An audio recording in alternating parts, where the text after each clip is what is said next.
I'm Margaret Abekoga, and I was diagnosed with breast cancer, stage 2, in the December of 2015. And here I am 2.5 years later, made it to the other side. It was probably late 2014, and I had noticed some changes in my left breast, mainly that it looked like my nipple was inverting, and looked like it was shrinking too. But I was also working training to do some half marathons. So I just thought maybe it was the training, and that's why, I was hopefully losing body fat. And then the inverted nipple, my mom actually had that just as a trait and wasn't cancerous or anything. So I just thought maybe it was genetic. And so I went about my life, but I have other issues, health issues. So I do go see my primary care physician once a year, and I went to my annual checkup. She mentioned it to her. She did a quick breast check and didn't feel anything, but sent me to get a mammogram. And when I did originally with the regular mammogram, they didn't see anything, but they saw something that made them refer me to a second, I think it was a 3D mammogram. That took a while actually to get, and I was living a busy life, so I had to kind of push it off. But by the end of 2015, I finally went in, and then things just happened quickly after that. I was diagnosed with a tumor, and the next day after the mammogram, they called me in to do the biopsy. And then right after that, I got a call from my primary care physician telling me that I do have breast cancer, and she was going to set me up with an oncologist and a surgeon. So things happened very quickly after that. So I went in for the mammogram, and then they brought me right back the next day for the biopsy. And it was actually, they had me wait, and within a half hour I was called in to see the doctor, and he was the one who told me. But it was that was probably the worst experience I had. It was very cold, non-emotional. It's just, here you are, this is what you have. And then you can go talk to the oncologist more. And that was really, it was shocking because that was the first time I was told, and it came from someone who just was not very emotional or compassionate, I felt. And so, yeah, I came home just not really knowing what this all meant. And that unknown, the fear of the unknown was scary.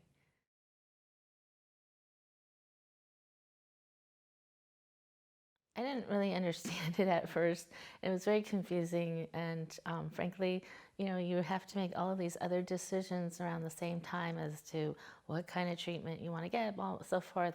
So I didn't really understand it, and I just didn't want to deal with it, to be honest. And later on, as I looked into it further, and that was from reading and so forth, I realized it was basically to see if I had this gene and whether it could transfer onto my girls. And so because I have 2 daughters, it was really more for, frankly, their benefit or their knowledge. And so I did have the testing done. Turns out I don't have the gene either. So I think that was the biggest, you go through this process of why me? Why did this happen to me? And not having had history, not having the gene, I go down that, oh my goodness, what was it? Was it that time we lived next to the railroad tracks and behind an auto mechanic shop. So was it that? Or my dad was a gardener, so he was, using the blower machine. You just go through that whole, what happened? Why me? And then at some point in time, I just came to, think, it was random, and it just happened.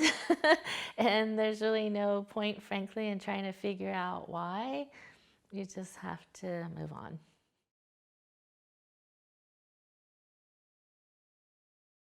I went in for a 3D mammogram, which showed the tumor. The next day, I went in for the biopsy, and that's when they explained that it was, I forget, it's not malignant? Yes, malignant tumor. And then my primary care doctor called me. She was able to schedule me to see the surgeon within 2 weeks. So this was right before, it was like December 29th of 2015. And then she scheduled me for surgery for January, I believe it was the 27th of 2016, to do the double mastectomy.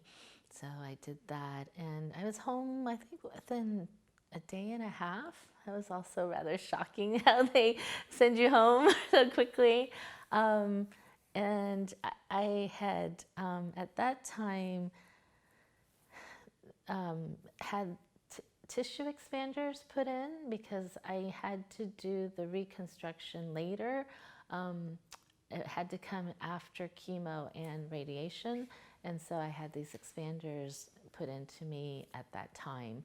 So I went in every 2 weeks or so that they would kind of blow up the expanders slowly to just make room for the eventual reconstruction. And then I started, so there's some issue with whether my tumor, which was a slow growing tumor, was going to be effective with or if chemo would be effective with it. So my oncologist, we went back and forth, and she did an oncotyping test. So they delve even deeper into the type of tumor it is. And honestly, they have these charts, and if you're from 1 to 20, you're very unlikely, and then mid-range and high range, and I was like number 16 or 18, and so I was on the borderline as to whether the chemo would be effective or not. So she just recommended that I do that.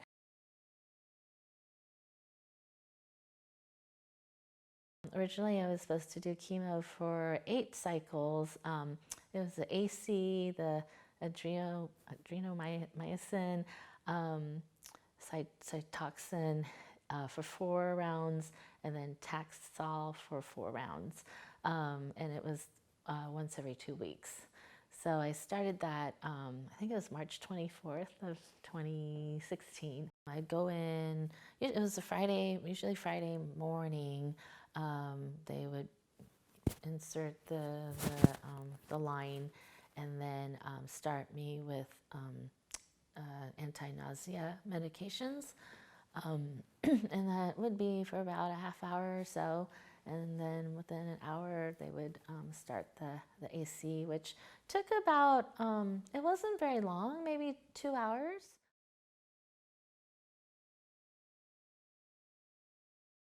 I had learned somewhere along the way about these frozen caps that you can rent out, and you wear them during chemo treatments, and it's supposed to save your hair.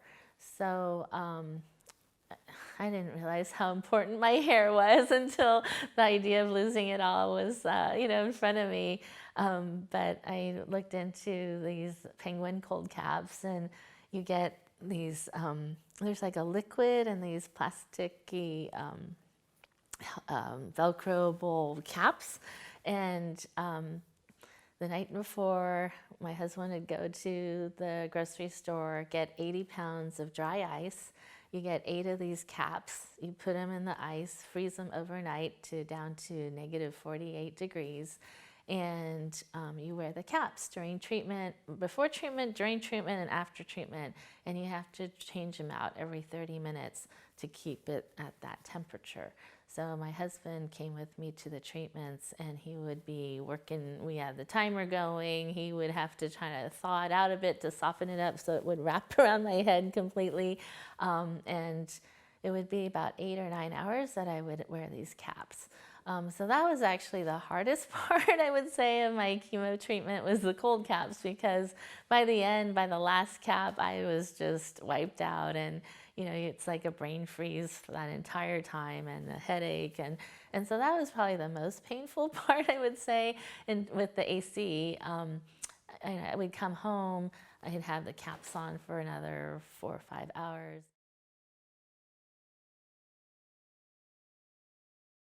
The first couple of days, I remember feeling pretty well, pretty good. I would even go work out. I was trying to exercise, keep up my exercise during treatments. But then by I'd say day 2 or 3, a little bit of nausea. They give you anti-nausea medications that I took. But I remember just mostly being in bed those 2 days. But I was also working part-time during this time, so I timed it well. I was able to time it so that I'd have the 5 days they say you're not going to feel well off, and then I'd go into work on day 6 or 7. And then the second week, you feel pretty good, pretty back to normal, and then you start again. So it was usually about 5 days where just felt stomach queasiness.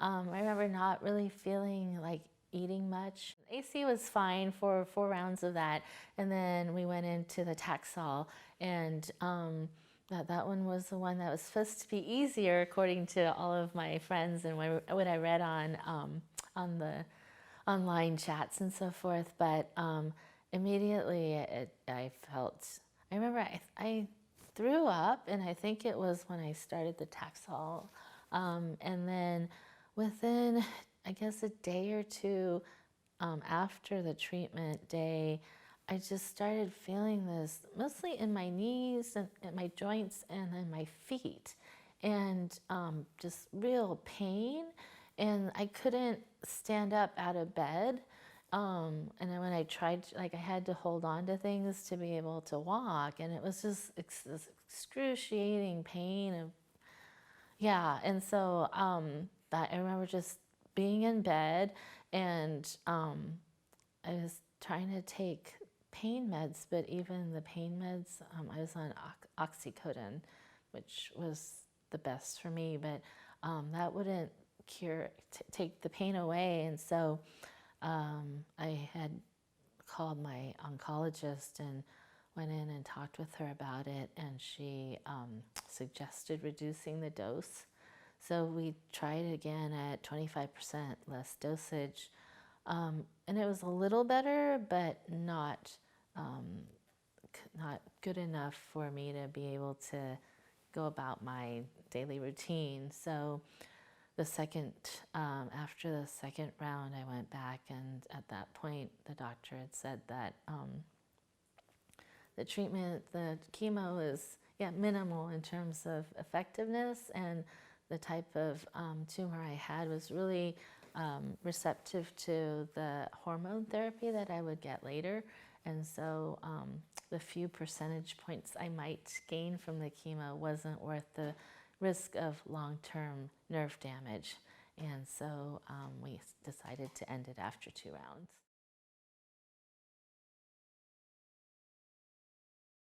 I remember waking up and just suddenly feeling excruciating pain.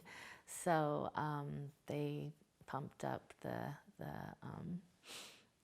drugs to alleviate that. And then I stayed overnight, and they were monitoring me pretty frequently, I remember. And then they would give me pain medication, but it was very restrictive in that it had to be every 4 hours.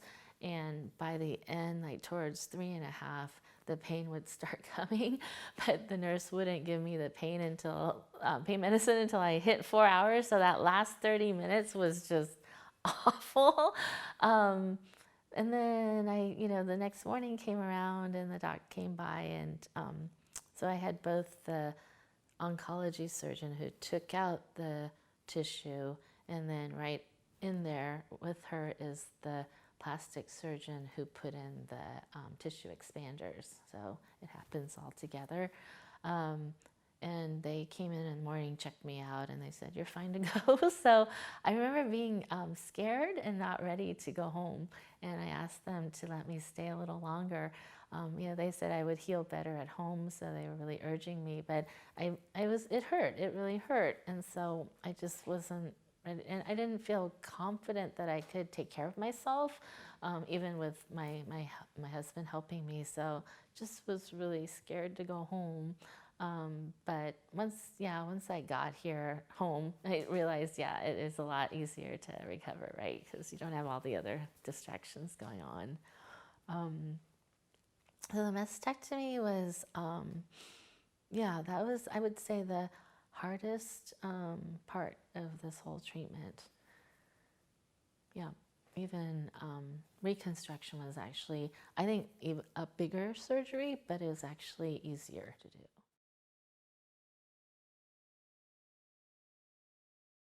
I just philosophically have an issue with any kind of foreign things in my body, so I actually try not to even take pain meds or aspirin if I don't have to.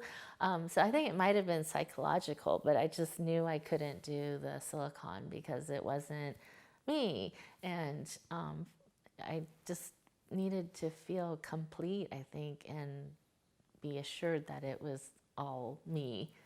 And everybody's different, and I totally respect everybody's decision on this, but that was just my choice. And fortunately, one of the other issues is my friend didn't do this, although she had the option. And when I asked her why, it was because she's a very slender, slim person, and she just didn't have enough tissue here.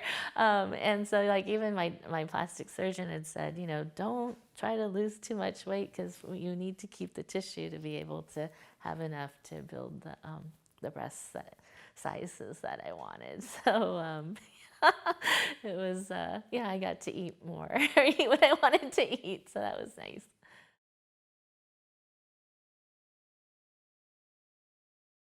They're like these plastic cups that are flat, and they insert them into your chest area, into the cavities. And so gradually they expand like balloons they put fluid into them. And each time was like 100 cc's. And so depending on how big you want to be, I think I had to go to like 650 or 700. So every 2 to 3 weeks, I would go in and have these expansions. So when they did the first fluid insertion, it just hurts because you have very tight tissue and you're trying to loosen it up. So that was pretty painful. It was 3 days in the hospital. You're lost skin and tissue, so you're crunched over because you can't actually stand up straight. And I think the first day or two, I couldn't really get out of bed. Then, I was getting to the bathroom, but the first night, they want to make sure that all the vessels reattach. So they put this warm inflatable heating pad over you, so you have to sleep with that all night. And then the nurses come in to check with the ultrasound every half hour or so to make sure all the vessels are attaching. So it was a major surgery, and I was told 6 to 8 weeks to recover. So I got home on day 3, I think it was, and we had to we're trying to figure out how to sleep and then how to get in and out of bed because it was just really hard to move with this huge cut.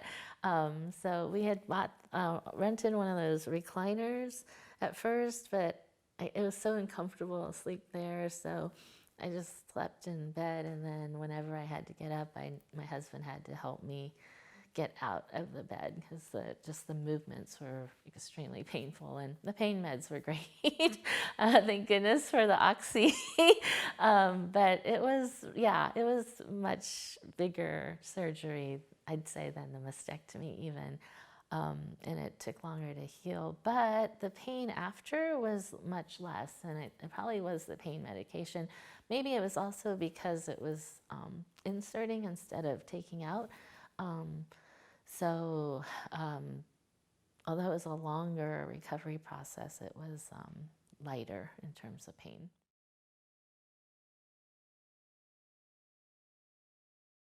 Through that process, I realized just how tied in your look, right, is to your confidence, unfortunately, but that's the reality of it, is people do judge you to a certain extent by the way you look, and you feel better about yourself when you look better, I think, for most people. So, and it was definitely that for me, and so that was a revelation to realize how important my hair was.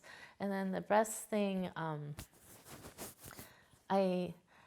after the mastectomy, when I was flat, because I did have options and I could have chosen not to do reconstruction, it just didn't, again, it was about, for me, looking and feeling complete, and I just didn't feel that. I felt like there was something that I lost.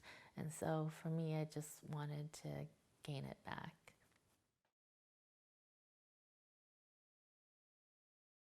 I have two daughters. They're 16 and 13, and I just I realized, I needed to still be here for them, and so it was that there was no question for me. It's like, I have to get through this because I can't leave my husband with the girls. They're not ready, to not have a mom, and I'm not ready to leave them, and so. That's what kept me going, and that's how I guess that I tried to stay focused on that. And yes, there are those, you go back and forth, it's up and down, roller coaster, but that was my target or my focus, and that's what that just kept me going through all this.